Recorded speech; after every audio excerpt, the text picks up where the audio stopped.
So a little bit on our workshop agenda, we just did our speaker introductions, and I'll be giving our workshop overview. Dr. Singh will walk us through the workshop description.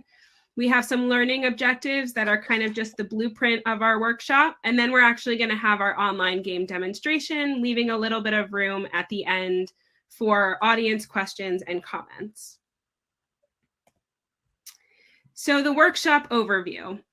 Integrating modern communications technology into the classroom experience is of particular interest to students being educated in the new age of virtual gaming environments and social media utilization. Using the case of an online game developed to benefit a nonprofit human service organization and its clients, this workshop will train macro practice professors how to use internet-based simulations coupled with Zoom video conferencing technology for teaching students in an asynchronous online course about effective, empathetic, and strategic macro practice in the areas of online fundraising and marketing. So I'm going to talk a bit about the workshop description just to anchor the context for this game. So when leading strategic planning initiatives and designing effective programs, it is critical to have empathy for the target population and a comprehensive understanding of the needs. Demonstrate the online game Spent, which is a free, powerful digital tool that shows why it is necessary to design effective programs, difficult as that task may be. Spent has a player act in the role of a newly unemployed single mother to see if she can get through a dilemma-ridden month in order to sensitize a variety of stakeholders to life in a world of a seemingly inexorably declining safety net, and about the frequently unhealthy, illegal, and perhaps unethical choices people in such situations of constraint and deprivation are forced to make. So next slide, please. So in an asynchronous online course, which I teach in the fall and spring semesters, it's called Fundraising and Marketing at the School of Social Work. A threaded discussion assignment instructs the student to play Spent with another student over Zoom. One student volunteers to play the role of the parent, and the other student asks questions and solicits feedback to help their classmate decide among a range of different choices the parent should make when confronted with daily challenges in living. Each student posts their observations to the discussion board about how it felt to play the game, and other students in the class can choose to respond to those students' observations as part of the minimum requirement to respond to two classmates' posts.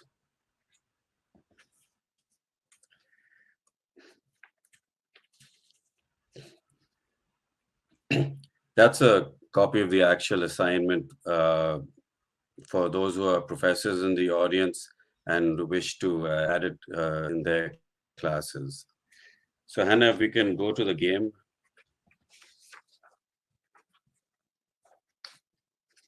All right.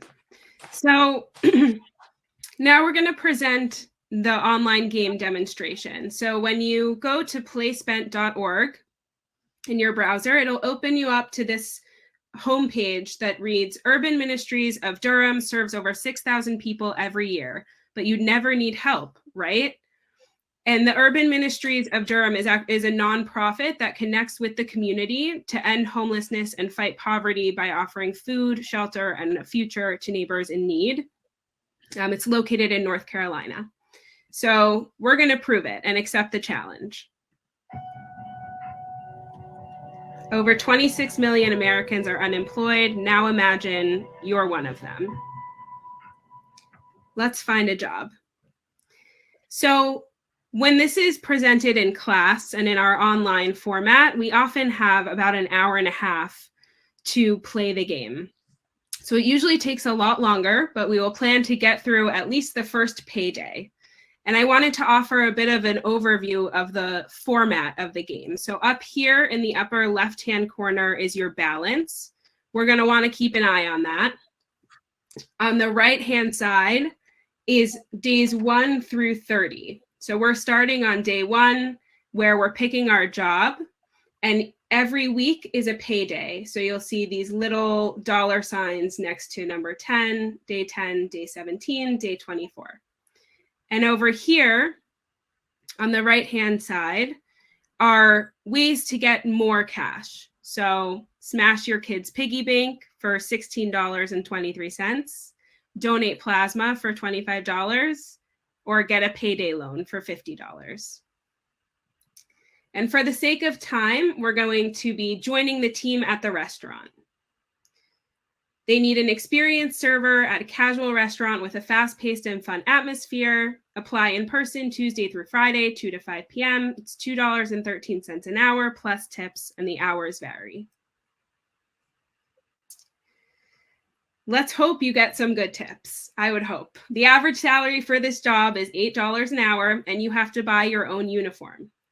So the monthly pay before taxes is $1,280. Taxes are $192. Your uniform costs $40, which leaves you at $1,048 monthly take-home pay. And your weekly pay is $262. So this is the first question that we're posed with. The Affordable Care Act requires you get health insurance. The good news, your child is covered by the state. The bad, you aren't. Which plan are you going to go with? All right, so we picked the bronze plan. The result, even the most basic plan under the Affordable Care Act covers more than what you could have gotten before. But at almost $76 each paycheck, it's no free ride. So we'll continue. And now we have to find a place to live. And so this sliding scale moves back and forth, closer to work or farther away from work. Okay, so we're looking at $705 in rent and $95 in travel costs. So it's about $800 total per month. And here's our balance of $200.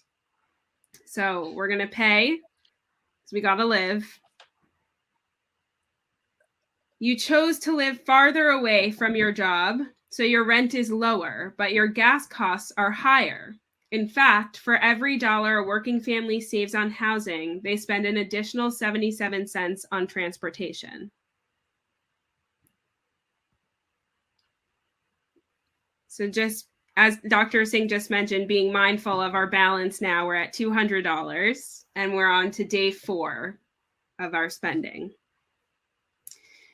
This question reads, your new apartment is too small for your stuff. What do you want to do? Rent a storage unit for $45 or have a yard sale?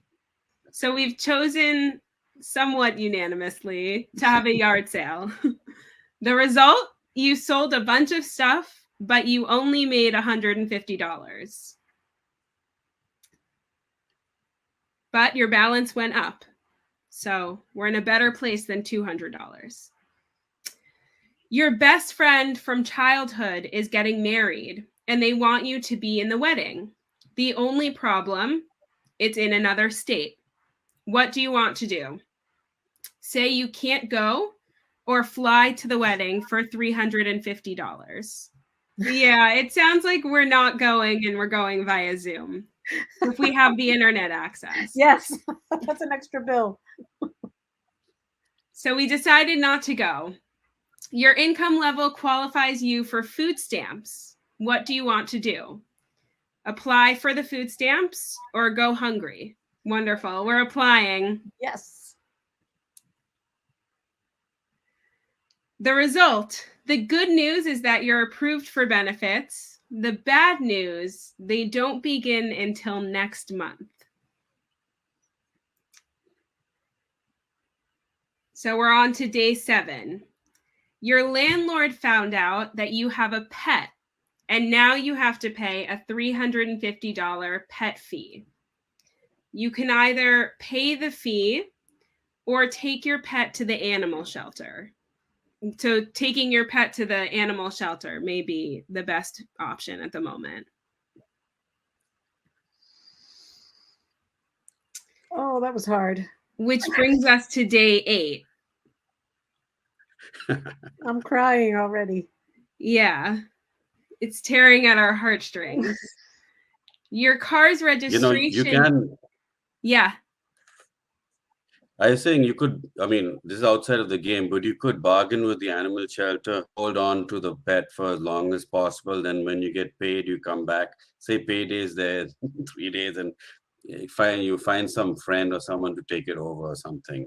But Yeah. bargain a little bit with the shelter. But this game is harsh In the like real life. world, So, so- you know, I don't know. Yeah. I don't know. Okay.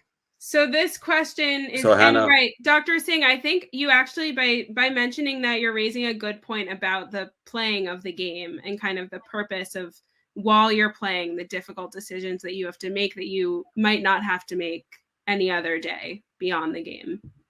But your car's registration is due. It'll cost $250 to get it road legal. What do you want to do? Pay the money or take your chances? Janice I says think they want to pay it. take chances. Okay, let's take our chances. It's the American way. The result is that you'll save money in the short term, but you'll have to pay a $100 late fee for waiting. And if you get pulled over, you're looking at $1,500 to get your car back.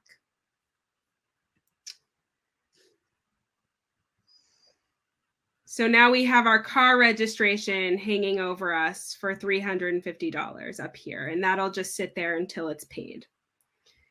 And we're on to day 9.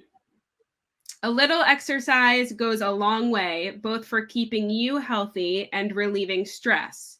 You need to start a regular fitness regimen. What do you want to do?